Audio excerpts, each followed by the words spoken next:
Okay, guys. So can you hear me? Yes. Okay, I guess so. Um, Sorry, I couldn't be here in Denver. I was in. Yeah, can you hear me? Yeah, fine. I just want to make sure it's all good. You guys can hear me. Yes. Okay. Cool.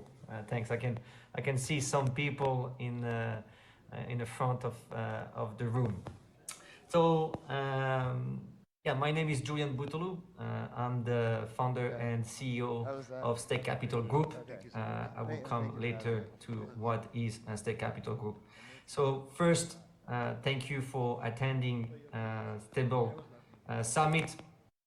So this conference, we've been running the Unstable Summit. We've been running it across different countries in the world, and this week we are in Denver, and it's always a pleasure to be in Denver. But unfortunately, I couldn't be here this year. But I will do the flash talk online. I hope you guys don't mind. So we have more than 450 different attendees. I would like to give a special thanks to our Ambassador of the Year, which was also the ambassador of last year, Curve Finance, that you guys probably know very well with the stablecoin CRV USD, and also like specific and quite well-known sponsors, not necessarily in a DeFi space, but PayPal. We also have Centrifuge with the real-world assets, a verified USD Foundation, and a company that has been making a couple of noise recently over the past few days, Gauntlet. We also have other sponsors, Axelar, XRP, Ledger, Curvent, Range Protocol, Plume, Taylor, Areva, Open Dollar, and Redstone. And of course, community partners, Fabric, VC, Rec News, that I'm proudly running today. I'm also the founder of Rec News, Flywheel, and The Defiant. So this conference and the idea behind this conference is about understanding what are the different, the complexity of building this ecosystem of stablecoin, why stablecoins are important. So everyone that we have, all the attendees and the partners that we have chosen are driving a specific or a pillar of this industry, ranging from centralized infrastructure to decentralized infrastructure to lobbying to advanced algorithm in automated market makers to lending platforms. So each of them are either far close, building or helping the stablecoin market. So the people that have put in this conference in place are Stake Capital, which Stake Capital has been building different companies in the ecosystem, such as TechDAO, Blackpool, Rec News, and also been investing a lot in the space. And Party Action People, which we will see the CEO here, Zach, where we partner with Zach and we're running together the Unstable Summit. And they have been doing a fantastic job organizing this conference. And the next conference will be in Brussels, Bangkok, and beyond. So don't hesitate to, if you see those people, to talk to them. Maybe you can be involved in one way or another in those different conferences, especially in the ECC coming in Brussels this year. So don't be shy.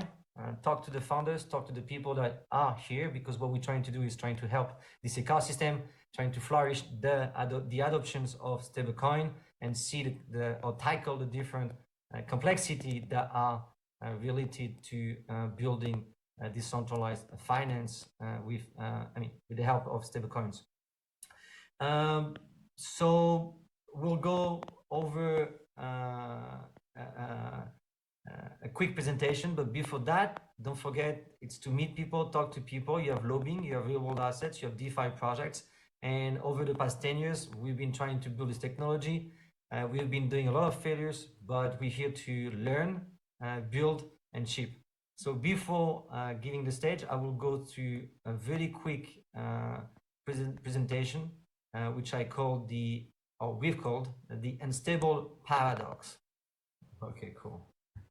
Yeah, so this, after the flash talk, I wanted to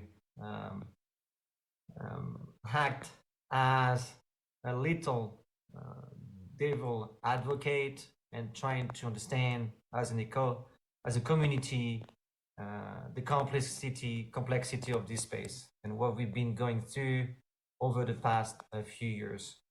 Whoa, it's you can see the market is going up, tokens are going up. We crossed not only the 60,000 US dollars for BTC, for Bitcoin, but we are at almost 62.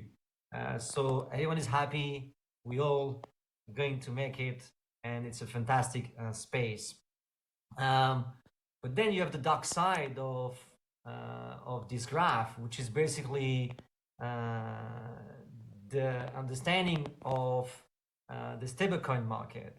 Stablecoin market represent almost 80%, at least 80% of all the exchanges in the crypto space, but still 70% of more than 70% of this this slide is still the previous slide is still good of this space is represented by or dominated by centralized stablecoin. So there is a very question about what are we building and what are we facilitating in this space? Are we trying to give a technology to the centralized authority, centralized institutional company to get more power in the world? Because if you look at USDT, USDC, and all the different stablecoin, they are not decentralized stablecoin. They are purely centralized stablecoin, and any one of those entities, you can see the evolution of the stablecoin market dominated by centralized authority, Circle, Tether, and then you have still an outsider a little bit, which is DAI, that has been trying to survive, but you can see how it's being eaten up by those two big players. So the question is really what's happening in the space? The market is going up, tokens are going up, everyone is getting rich, but still the technology and the vision that we are driving as a community is giving more and more power to the centralized authority. So Tether or Circle, if they want today, they can shut down or they can pause your wallet if you have assets into them. They can decide to run a systematic chaos in the ecosystem of DeFi. So if the SEC or anyone is enforcing them to pause, because this is what they can do since it's a centralized piece of technology. I mean, the wallet that they're operating, the smart contract is fully controllable by those guys. So they can from today stop the withdrawal of those assets if they wanted to.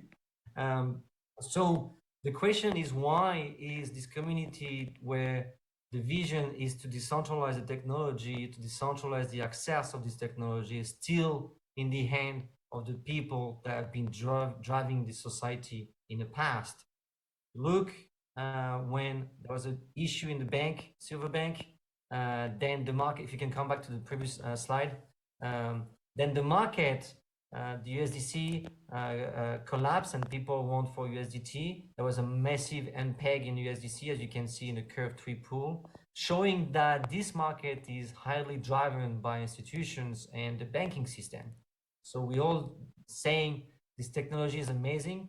We all need to use this technology, but still, if this technology was so amazing, why we don't see more and more decentralized stablecoin solutions?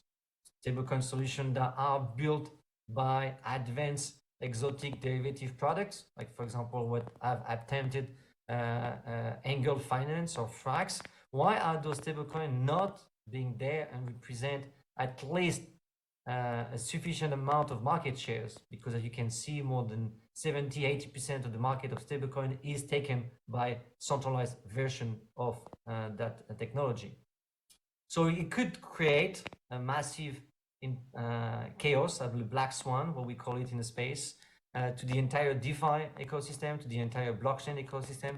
So we could see as a big actor, even if the market is going up and we're all sharing up the fact that our tokens and our bag are taking more value, we could see from day one that this technology, I mean, we can see today that this technology is very far from being decentralized. So is it because people don't know how to drive correct technology in front or against centralized authority? Is it because people are more driven by greediness? Because uh, there was some research showing that people, most of the retail, their appetite is only for high yield. So they will rather prefer putting asset into a high risky pool if they can earn 80% or 20% yield rather than an asset that is more that is safer. So their interest as a retail is to drive incentive, to drive rewards, to economical value, and not necessarily about the technology.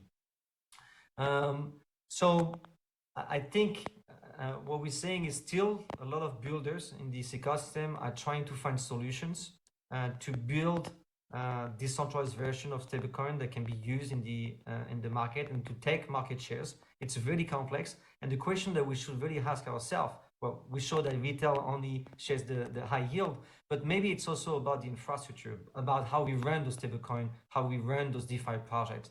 DAOs have shown a massive failure.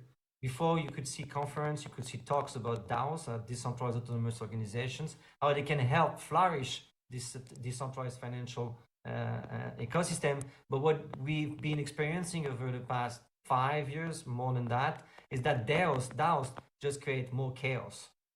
So it's more like decentralized organized chaos than not organized chaos, it's just chaos.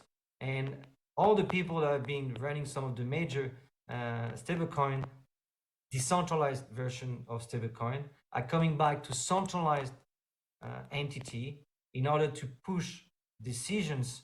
They can use the community to make or to have feedback and research about how this protocol should evolve.